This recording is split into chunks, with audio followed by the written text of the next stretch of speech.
अस्सलाम वालेकुम students, career skills academy में खुश आमदीद। उम्मीद करती हूँ आप लोग खैर आफियत से होंगे।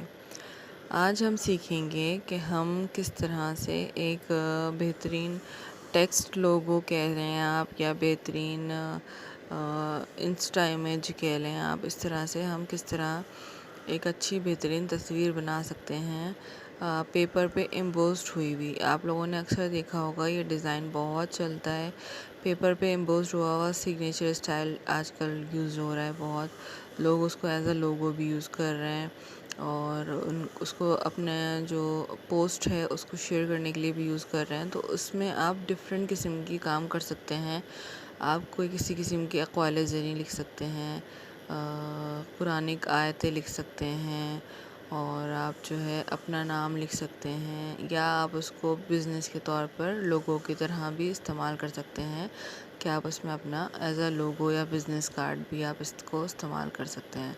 बिज़नेस कार्ड तो खैर नहीं कहेंगे, लेकिन बिज़नेस की प्रेजेंटेशन के लिए आप उसको एज अ यूज़ कर सकते हैं फॉरवर्ड के लिए। लेकिन इसके कुछ मेन स्टेप्स हैं। ये वीडियो आपको बहुत सब्र तहम्मुल से देखनी होगी और उसके हर स्टेप को आपको फॉलो करना होगा, क्योंकि अगर जल्दबाज़ी में आपने एक स्टेप भी स्किप कर दिया तो आपका पूरा मटेरियल ख़राब हो जाएगा। तो फिर आप लोग परेशान होते हैं कि ये हमारा ऐसा नहीं हो रहा, ये हमारा वैसा नहीं हो रहा। तो स्टेप बाय स्टेप सारी वीडियो आप तकरीबन बिल्कुल तहम्मुल से 1 बाय 1 आप इसको चेक करें कि क्या सिखाया जा रहा है। तहम्मुल से बैठ के पहले पूरा सीखें क्या सिखाया जा रहा है, उसके बाद अप्लाई करना शुरू करें। फिर जहाँ परेशानी आए फिर वापस से अपनी वीडियो देखें। ठीक है, इसके लिए एक तो पेशेंट बहुत ज़रूरी है, आपके अंदर सब्र होना चाहिए। ये फ़ौरन चीज़ बन के तैयार नहीं होगी, क्योंकि ये पूरी मटेरियल आप ख़ुद तैयार करेंगे। इसमें किसी किस्म के टेम्पलेट का इस्तेमाल नहीं हो रहा। तो बिल्कुल भी आप लोग जो है जल्दबाज़ी नहीं करनी है आप लोगों को इसमें। हम वीडियो स्टार्ट करते हैं। हमारा सबसे पहला स्टेप जो होगा वो होगा आपके कैनवास का साइज़। आपके कैनवास के साइज़ को यूट्यूब थंबनेल का साइज़ होना चाहिए।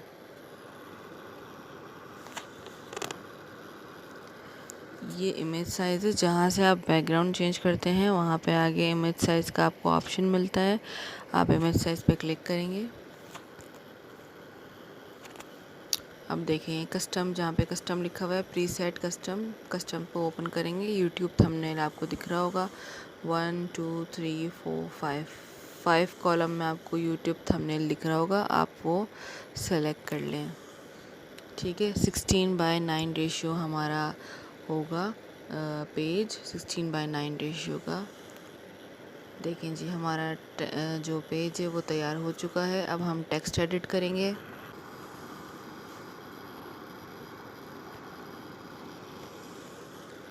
मैंने अपना टेक्स्ट एडिट कर लिया है। अब मैं इसका फ़ॉन्ट चेंज करूँगी। ठीक है, अच्छा, जो भी हम काम कर रहे हैं इसमें हमारा जो ख़ास तौर पे जो हमारा टेक्स्ट है उसका फ़ॉन्ट अगर आपने इटैलिक रखा होगा जिस तरह से ये है, ठीक है, या इटैलिक वे में आता है ना, कैलीग्राफिक वे में आता है, जैसे ये है।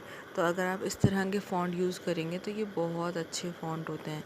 ठीक है, तो मैंने फैंसी फ़ॉन्ट के उसमें से, मतलब फ़ॉन्ट का नाम है फैंसी, के अंदर बहुत सारे फ़ॉन्ट हैं। तो मैंने फैंसी में एल्यूरा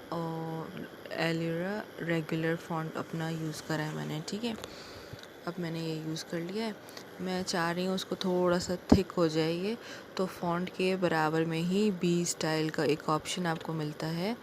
वहाँ से ये ऑप्शन बिल्कुल बेसिक हैं जो हम बचपन से कंप्यूटर में पेंट में यूज़ करते आ रहे हैं। बोल्ड, इटैलिक, अपने जो टेक्स्ट को हम लोग को चेंज करने के लिए हम बचपन से पेंट में ये चीज़ें यूज़ करते हुए आ रहे हैं। तो इस बहुत आसान चीज़ें हैं। मैं इसको थोड़ा सा बोल्ड करूँगी क्योंकि मुझे थोड़ा सा थिक अपना फॉर्मेट चाहिए। ठीक है, अच्छा, अब ना देखें मेरा जो फ़ॉन्ट है ना उसमें बिल्कुल ठीक जा रहा है, लेकिन ये जो रेड का डी है ना उसको थोड़ा सा कट रहा है। तो मैं क्या करूँगी, जहाँ से मैं अपना टेक्स्ट का साइज़ थोड़ा सा बड़ा करती हूँ, थोड़ा सा बिल्कुल, ठीक है, उसी के बराबर में एक बॉक्स के अंदर आपको आई बना हुआ नज़र आ रहा है। इसका मतलब होता है पैडिंग। पैडिंग का मतलब होता है कि अगर आपने जैसे आपके अल्फाज कहीं किसी बॉक्स के अंदर दब रहे हैं तो आप उसको निकालें। जैसे मैंने इसको थोड़ा सा आगे बढ़ाया, ये मेरा देखें डी आ गया, ठीक है।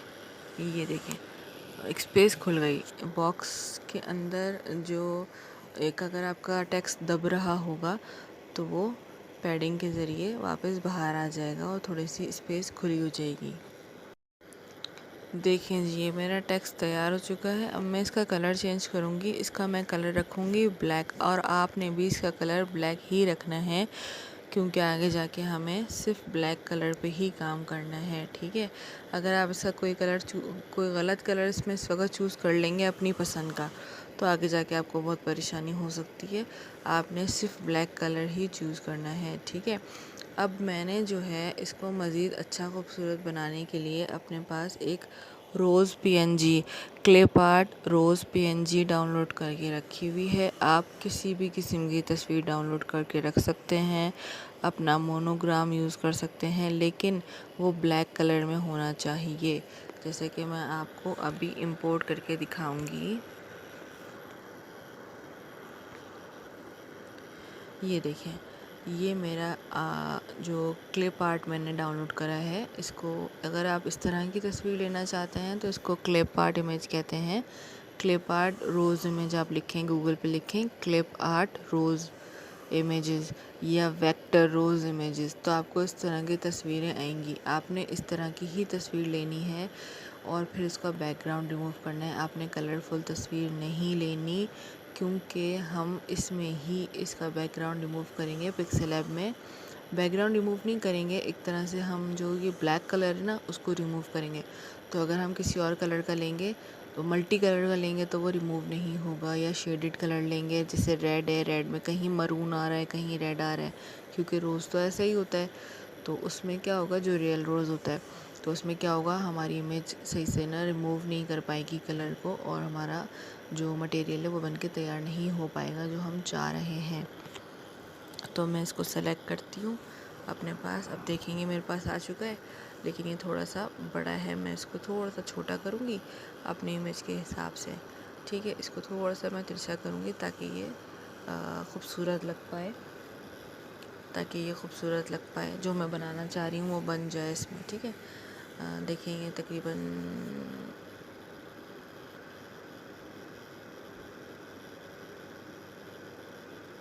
ये देखिए, ये बिल्कुल परफेक्ट हो गया मेरे हिसाब से, ठीक है। मुझे ये चीज़ चाहिए।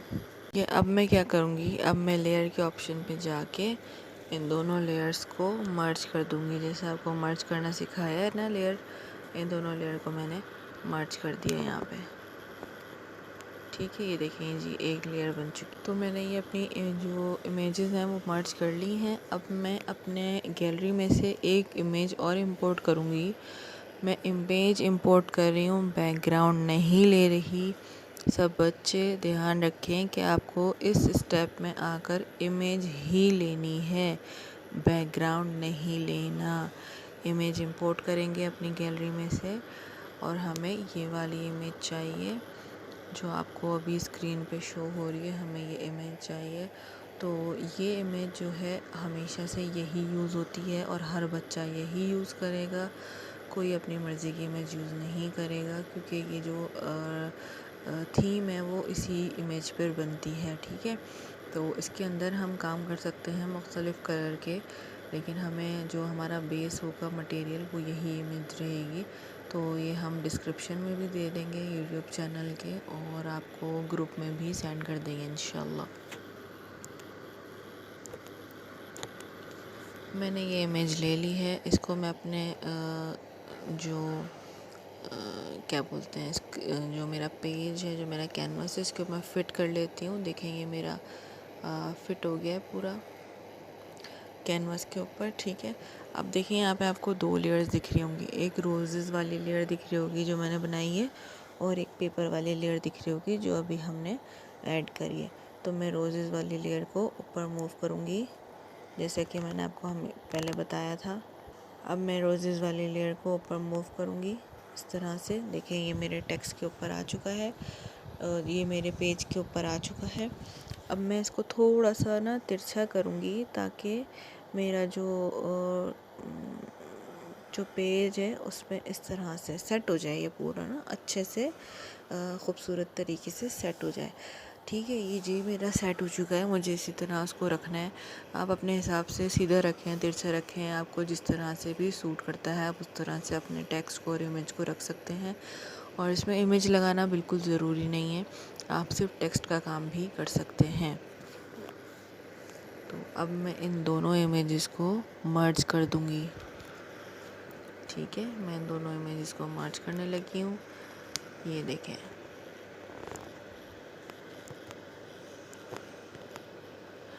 देखें जी, ये दोनों इमेजेस मेरी मर्ज हो चुकी हैं। ठीक है, अब मैं क्या करूँगी, अब मेरे पास स्टेप में ये है कि मैं जहाँ से मैंने इमेज इंपोर्ट करने का जहाँ पे ऑप्शन होता है वहीं पर ही आगे आपको इरेज कलर का ऑप्शन मिलेगा।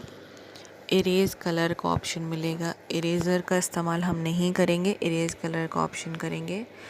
तो मैं इस पर सेलेक्ट करती हूँ। उसको अनेबल करने के बाद ये जो आपको यहाँ पर ड्रॉपर दिख रहा है, इस ड्रॉपर पे आप क्लिक करेंगे।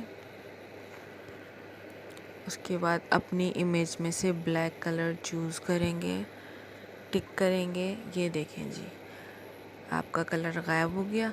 अगर आप कोई और कलर लेंगे ना तो इस तरह वो गायब नहीं होगा, बहुत परेशानी होगी। आप एक कलर गायब करेंगे, दूसरा वापस आ जाएगा।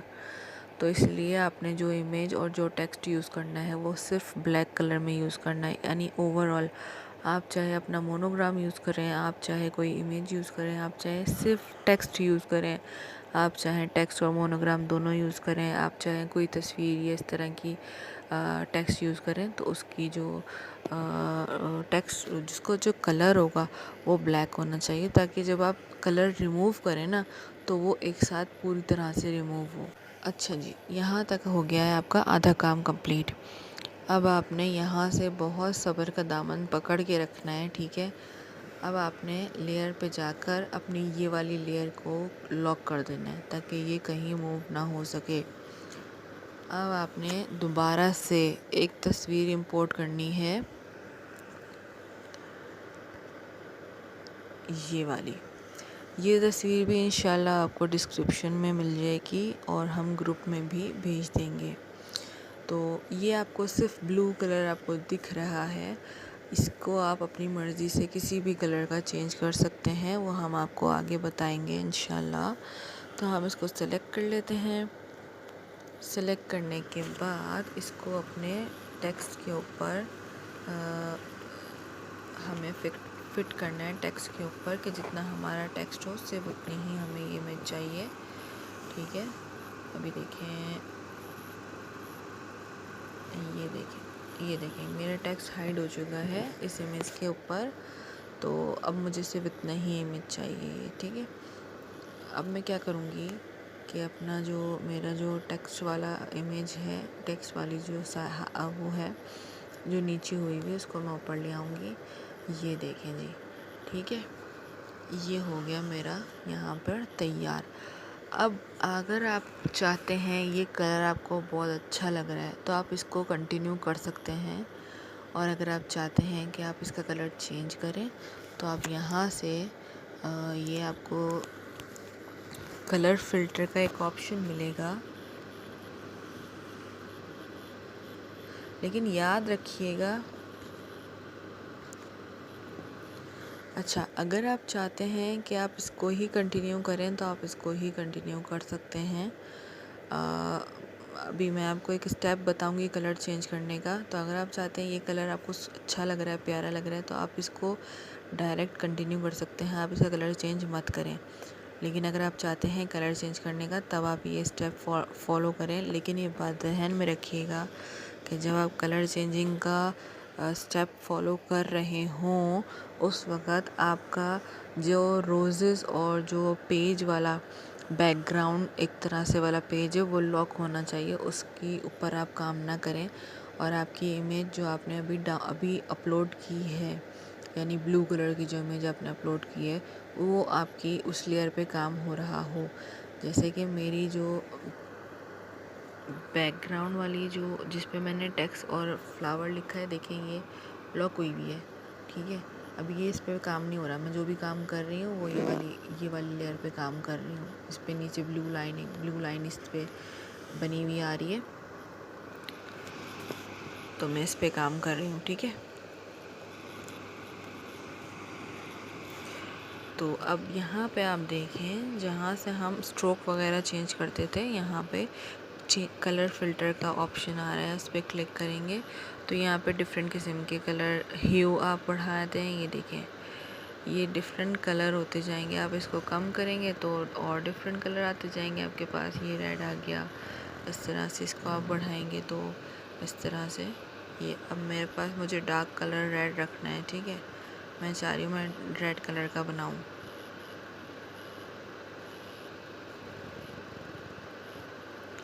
आप इसको इस तरह बढ़ा के, थोड़ा कम करके, थोड़ा बढ़ा के, इस तरह से आप यूज़ कर सकते हैं।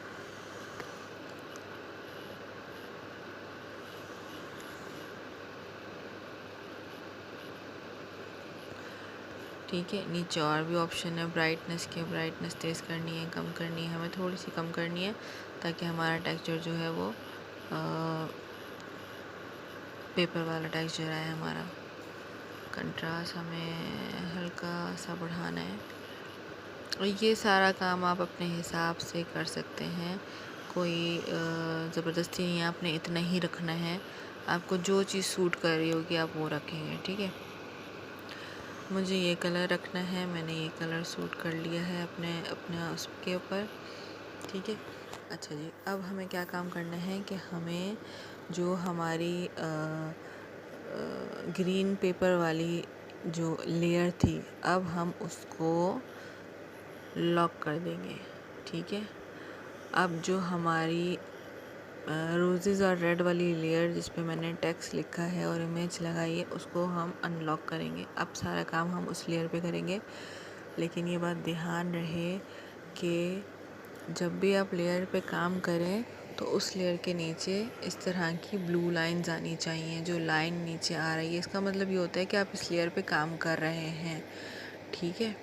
कभी कभी ऐसा होता है कि हम वो लेयर हमने सेलेक्ट ही नहीं की हुई होती और हम काम कर रहे होते हैं लॉक लेयर पे, वो काम होता नहीं है, तो हम परेशान होते हैं, जी क्या हो गया, ये चल क्यों नहीं रहा, ये हो क्यों नहीं रहा। तो ये मसला होता है, ठीक है। अब मैंने ये देखें, ये लेयर सेलेक्ट कर लिए ना, तो उसके नीचे एक ब्लू कलर की लाइन बनी हुई आ रही है।